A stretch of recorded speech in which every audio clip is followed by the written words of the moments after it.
చూస్తే మంచిర్యాల జిల్లాలో బీజేపీ నేతలు మాటల యుద్ధానికి దిగారు. ఏటా మధుకర్ కుటుంబ పరామర్శకు వచ్చిన బీజేపీ రాష్ట్ర అధ్యక్షుని సమక్షంలోనే ఆ పార్టీ నేతలు ఒకరిపై ఒకరు వ్యక్తిగత దోషణలకు దిగారు.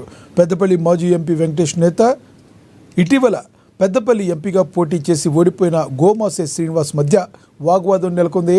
రాష్ట్ర అధ్యక్షునితో పాటుగా ఇతర పార్టీ శ్రేణుల సమక్షంలో పరామర్శ సమయంలో ఇద్దరు అరే ఒరే అని తిట్టుకోవడమే కాదు, చెంప పగులుద్ది, గొడ్డలోడదీసి కొడతా అని తిట్టుకున్నారు.